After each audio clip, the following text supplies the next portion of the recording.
2 విషయాలు అంటే కొద్దిగా బాధ, కొద్దిగా ఆవేదన. ఏ అంటే ఏంటిదంతా అనేది వైరాగ్యం కాసేపు. అంటే బందర్‌కి ఏది చేసినా నేనే చేశాను. లేదా నా తండ్రి చేశాడు. You name it.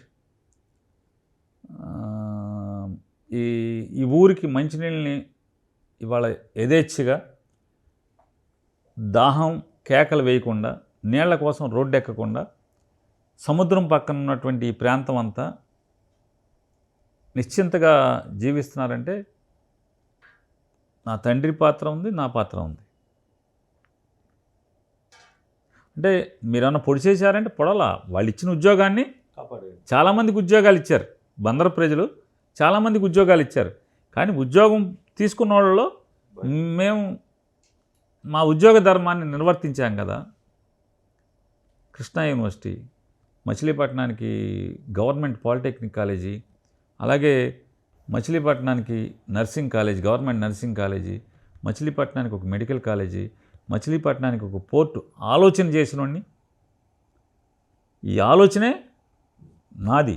ఆలోచన చేసినోడిని, దాన్ని గాడిలోకి తీసుకొచ్చినోడిని, ప్రభుత్వాలను ఒప్పించి దాన్ని అది సాకారం అయ్యేదాకా పోరాటం చేసినోడిని.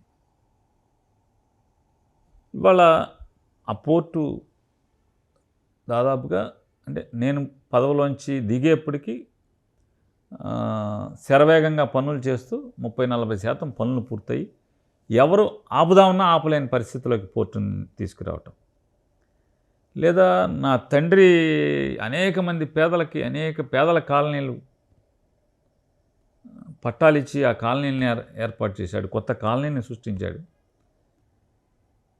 ఉదయం పూట పవర్ కట్ చేస్తే కానీ పేదవాళ్ళకి అంటే మోటార్ సౌకర్యం లేని వాళ్ళకి, టైలెండ్లో ఉన్న వాళ్ళకి నీళ్ళు వెళ్ళే పరిస్థితి లేవని చెప్పని కరెంటు రిపేర్ల పేరుతో రిపేర్లు చేస్తున్నామని ఉదయం 6 to 7 పవర్ ఆపిచ్చే సిస్టమ్ని తీసుకొచ్చిందే దాదాపు ఇవాళ ఎక్కడ చేసినా మా ప్రాంతాన్ని కాపీ కొట్టే పరిస్థితులు ఎక్కడైనా. మరి ఇన్ని చేసిన మీకు అదేది చెప్పేదాన్ని. ఇంత చేసి